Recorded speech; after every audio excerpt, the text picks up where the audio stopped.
안녕하십니까? 한 주간 국내 및 해외 교계 동향을 전해드리는 CA 채널 굿뉴스 브리핑입니다. 첫 소식입니다.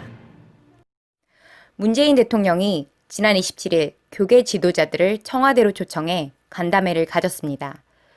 이 자리에서 문 대통령은 교회가 코로나19 확산 방지를 위한 방역의 모범이 되어주길 바란다고 밝혔습니다. 간담회 자세한 내용 알아보겠습니다. 언론들에 따르면 문 대통령은 여전히 일부 교회에서는 대면 예배를 고수하고 있다며 특정 교회는 정부의 방역 방침을 거부하고 오히려 방해하면서 지금까지 확진자가 1000명에 육박하고 그 교인들이 참가한 집회로 인하여 확진자도 거의 300명에 달한다고 주장하며 사랑제일교회와 정강훈 목사를 강력하게 비판했습니다. 그러면서 그로 인해 온 국민이 피해를 입고 있지만 제가 생각할 때 가장 직접적으로 피해를 입고 있는 것은 바로 기독교라며 극히 일부의 몰상식이 한국교회 전체의 신망을 해치고 있다고도 했습니다.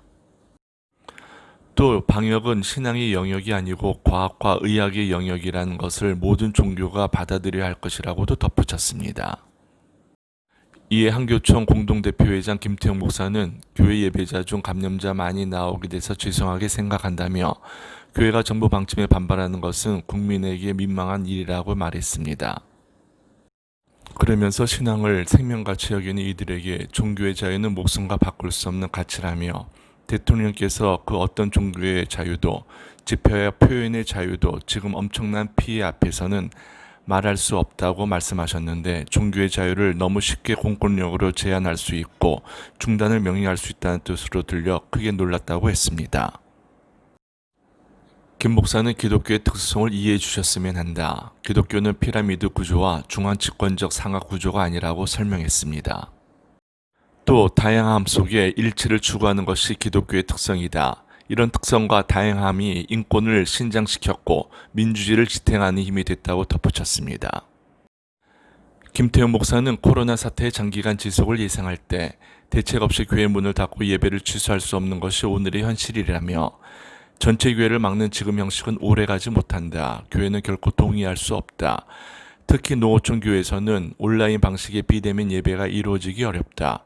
개척교회와 농어촌 교회가 70% 넘는 현실을 감안해달라고 강조했습니다. 이어 김 목사는 정부와 교회의 협력기구를 제안했습니다.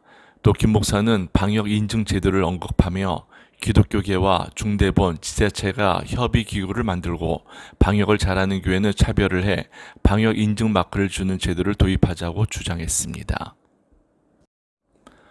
문 대통령은 코로나 사태 시작 이후 한국교회가 비대면 예배를 실시하는 등 정부의 방역 지침 협조와 자체 방역 관리에도 노력을 기울인 데 대해 감사를 표했습니다. 그러면서 코로나 재확산 위기를 극복하기 위해 기독교계의 의지를 하나로 모아 방역의 모범이 되어달라고 요청했습니다. 문재인 대통령은 최근 수도권을 중심으로 확진자가 크게 늘면서 방역이 중대한 고비를 맞고 있다며 방역 수칙을 지키지 않거나 허위 사실을 유포하는 행동 등의 경우 단호하게 대처하겠다고 밝혔습니다.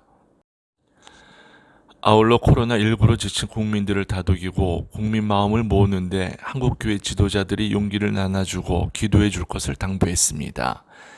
문 대통령이 개신교 지도자들을 초청해 간담회를 가진 것은 지난해 7월 이후 1년여 만입니다. 사회적 거리두기 2단계 강화 조치로 수도권 대면 예배가 금지된 가운데 서울 온누리교회 성도들도 지난 주일부터 온라인으로 예배에 참여했습니다. 자세히 알아보겠습니다. 온누리교회 이재 목사는 코로나19 감염이 확산되면서 우리는 또다시 영상 예배로 전환할 수밖에 없게 되었다며 함께 모이지 못하는 고통, 교회가 수치를 당하는 이 아픔 속에서 하나님의 이름이 더럽히지 않도록 우리가 회개하고 하나님 앞에 돌이켜야 하리라 믿는다고 했습니다. 그러면서 이 목사는 코로나 재난을 통해 회개하는 기간이 되길 원한다며 재난을 통해 인간의 교만을 꺾으시고 살아계신 하나님께만 온전히 영광을 돌리는 세상 되게 해주시고 한국교회가 세상의 희망이 되는 소금과 빛이 되게 해주옵소서라고 기도했습니다.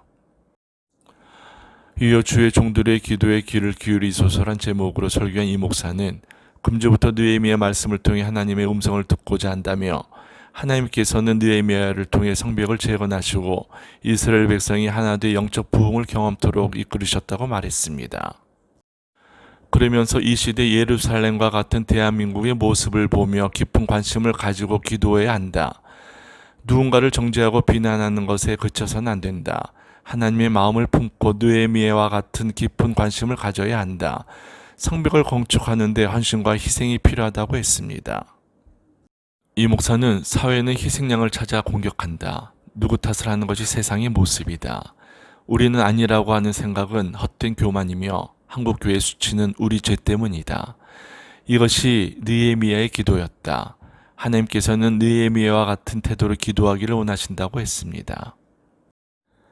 그러면서 하나님의 말씀 앞에 회복의 길이 주어져 있다며 이 침울한 현실 가운데 하나님은 저와 여러분을 느헤미야, 주의 종으로 부르신다.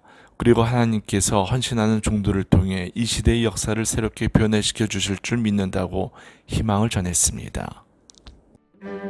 이상으로 한 주간 국내 및 해외 교계 동향을 전해드린 굿뉴스 브리핑을 모두 마치겠습니다.